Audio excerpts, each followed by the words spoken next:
Basa. Ang unang aklat ni Macabeo, Kabanata 13, verse 1 to 53. Nalaman ni Simon na nagtipon si Tryphon ng malaking hukbo at nagbabalak na wasakin ang Judea. Naisip din niya na ang balitang ito ang naghasik ng takot at sindak sa mga tao, kaya nagpunta siya sa Jerusalem at tinipon ang mga tao. Sinikap niya ang palakasin ng kanilang loob. Sinabi niya, "Hindi kaila sa inyo ang ginawa ng aming pamilya, mga kapatid, at pati na ako, alang-alang sa kautusan ni Moises at ng templo. Alam din ninyo ang mga digmaang sinuong namin." Oh, pero mo ha, tatay na si Matatias, unang leader sa digmaan, Judas Macabeo. Judas pangalan, tinawag siyang Macabeo dahil ang Macabeo ay sa English ay hammer, sa Tagalog ay martilyo. Talagang mamartilyohin niya ni Judas. Namatay si Judas dahil sa nakipagsanib sa Roma. Ayaw ni Abay Hawa yan, parang nabawasan ang tiwala niya kay Abay Hawa, parang doon na nakasandal sa Roma, tigok siya. Ganon din ang ginawa ni Jonathan. Binuhay ang kanilang alyansya sa Roma. Parang ang tiwala nila nahati na kay Abay Hawa at saka sa Roma dahil kilala nilang Roma ay talagang matindi sa digmaan din. Ito si Simon naman, ganun din ang nangyari. The same kasalanan. Ganun ang nangyari sa mga sangkatauhan sa mundo. Talagang walang kamalay-malay ang lahat ng born-again Christian, lalo na ang mga bishop ng born-again Christian, evangelical churches, mga pastor, na sila ay connected sa Roman Catholic. Under pa rin sila ng Roman Catholic dahil ang Bible gamit nila ay Bible sa Roman Catholic. Yun ang hindi nila alam. That's why yan ang hindi nagugustuhan ni Abay Hawa. Na ang lahat ng Christianity, dati ako, pastor at naging bishop ako ng Christian religion. Under the banner of First Chapel Christian Fellowship noon. Sa Mindanao, nagkaroon ako ng public debate ng Iglesia ni Manalo at saka sa defender ng Roman Catholic. Dahil nung araw kasi sa Bible School pa ako nag-aral, talagang mahilig ako sa debate. Ngayon, video na. Kaya sabi ng Catholic defender sa akin, kayong mga pastor o mga bishop ng born again Christian, kayong mga Kristiyano na born again, na protestante, wala naman kayo sariling Biblia. Ang Biblia, ginamit nyo, Biblia namin yan sa Katoliko. Nagtaka ako. Paano ito naging Katolikong Bible gamit namin? Itong King James Version gamit ko. Ang isa, mayroon akong NIV version. Tapos yung iba, American Standard Version, English version. Ang daming mga version. Lahat pala yan ay under sa Catholic dahil ang Catholic ng Vatican Canon Law ang nag-canonize. Halimbawa, King James, si Haring King James ang naggawa. Si Bakla na King James, bayot yan eh, si King James. Una, 1611, 80 books. Ngayon, gumawa siya ng 66 book. Canonized by the Vatican Canon. Si William Tyndale. Si Jerome. Lahat. Hindi yan makalabas hanggang hindi i-canonize ng Vatican Canon.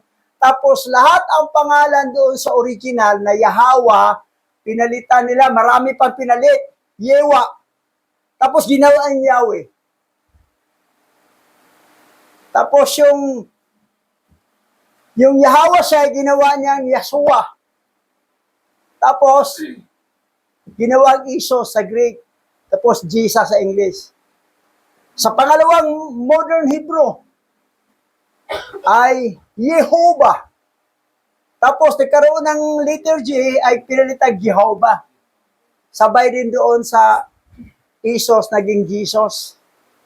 Noong 1524 AD, ni Giorgio Tracino. Siya ang the father of liturgy. Ganun ang story diyan.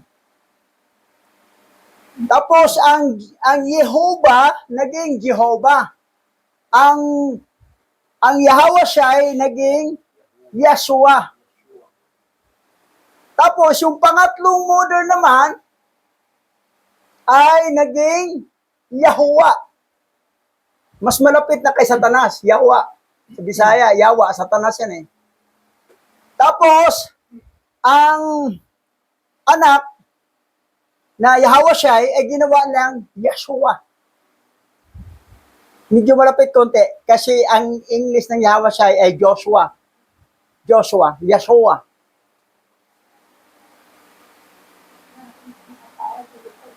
Ang Yahweh, walang English. Walang ibang pangalang lingwahe. Pero pagdating sa Yahweh siya, pwede mo English siya. Joshua. Kasi, tao na yan eh.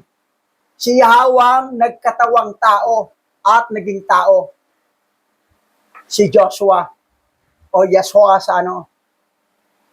sa pangatlong modern.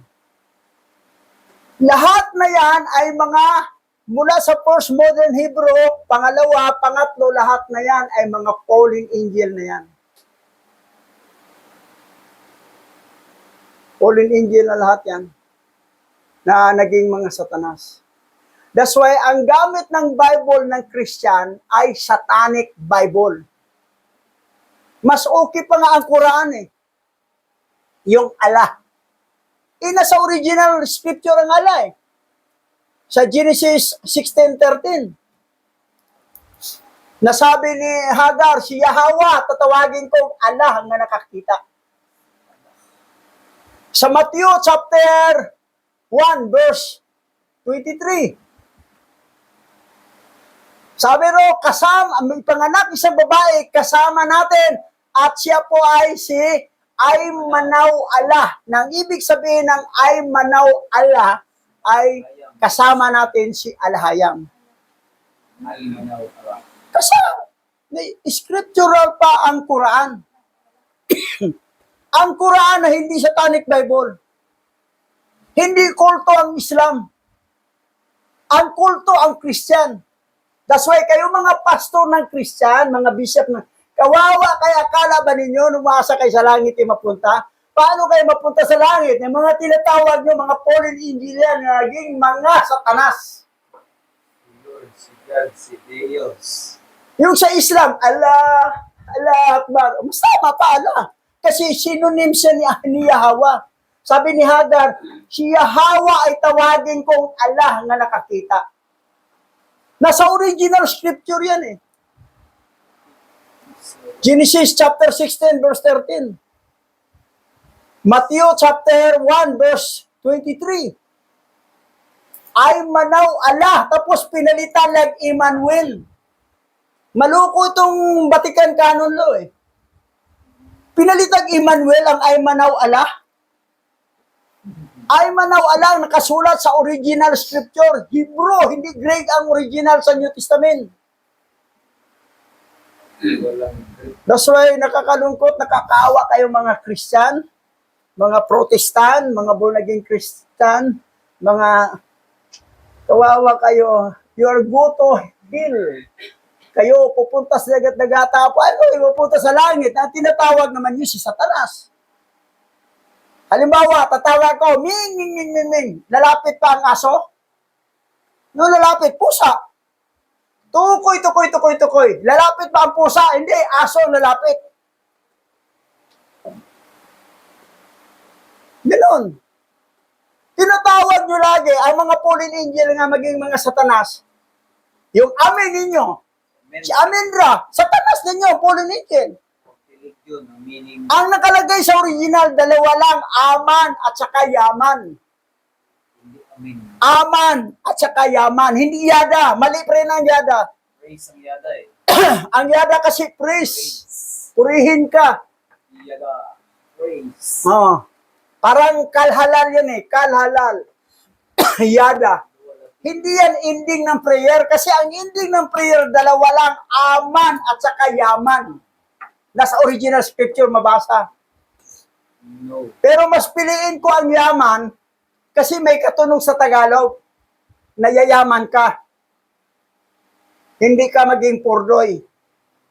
Virtually.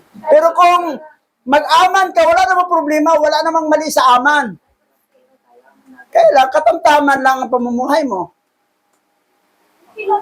Okay lang, sige. Wala problema, hindi naman mali ang aman. Pero ang yaman kasi, yayaman ka. Kasi kung ano kasi binitawan sa bibig mo, yun ang mangyari. Pag sabi mo, hirap talaga ang buhay ko. Talaga mahirap kasi binitawan mo hirap. Pero pag mahirap, wala ito. Sandali lang to, padaan lang to. Darating panahon talagang sagana ang pamumuhay ko. Nagbitaw ka sagana, kung anong binibitawan mo, yun ang mangyayari. That's why don't talk negative word. That's why ang yaman is positive word. Ang aman is ordinary word lang. Pero hindi mali. Ang mali yung yada. Mali yung yada. Praise. Ang aba nila na walang H, Hallelujah. parang Kawawa. kinakawawa nila si Aba Yahawa. Aba Yahawa! Aba! Kawawa ka Yahawa! Dapat may H yun. Dahil ang alphabet ng ancient Paleo-Hebrew, ang kahit sa Aramaic Hebrew, ang A may katabing H, hindi mo walain yung H. Kasi kung walain mo H, Aba, ibig sabihin, Aba, kahabag-habag ka, makaluluoy ka sa Bisaya, o wo to you. So marami nagamit ng Yahawa, pero hindi nila alam na ang Yahawa binanggit nila ay ginawa nilang kahabag-habag. Para bang sinumpa nila. Small knowledge niya is very dangerous. Hindi nila napag-aralan ang alphabet ng Hebrew, ng original ancient Hebrew, Paleo-Hebrew, at saka yung Aramaic Hebrew, ang alphabet niya, Abagada, Hawa, Saka, Tayaka, Lamana, Saay, Patasa, Kwara, Sata. Yun ang original. May katabing A. Ang una, ang A may kasabing H. Tapos, Ba, Gada, Hawa. Pero yung unang modern Hebrew, Aleph, B, Gimel, Dalet, Hi, Waw, Sin, Ket, Titsukab, Lamid, Mimnong, Samik, Enpi, Chadiko, Presintaw. Wala na. Ang unang modern Hebrew yan. Aleph, Bet, Gimel, Dalet. Ang pangalawang modern Hebrew, Aleph, Bet, Gimel, Dalet, Hi, Va. Va is in victory na, hindi na wow. Si Inke, Titsukab, Lamid, Mimnong, Samik, Enpi, Chadiko, Presintab. Hindi na Taw-Tab. Nawala ng W, kundi V as in victory na ang pag-pronounce. Ang pangatlo namang modern, Aleph, Bet, Gimel, Dalet, I, U. Yung U na may A. U, A. Aleph, Bet, Gimel, Dalet. Pag-pronounce yung U lang siya. Aleph, Bet, Gimel, Dalet, Hi, U. Sayin, Kititsukab, Lamid, Mimnong, Sami, MP, Sadiko, Presentaw.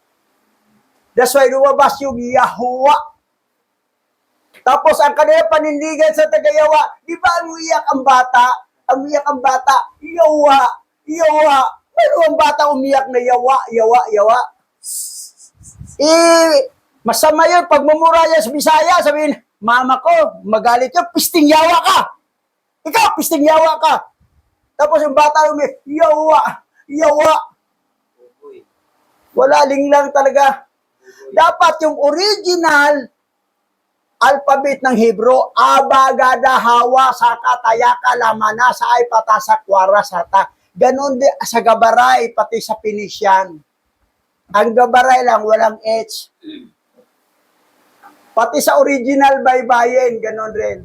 Kaya problema sa original baybayin, walang H ang A. Pareho sa Gabaray.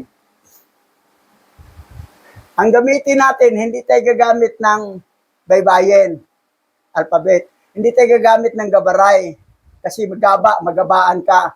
Dapat doon ka sa ancient Paleo-Hebrew ng A mayroong H.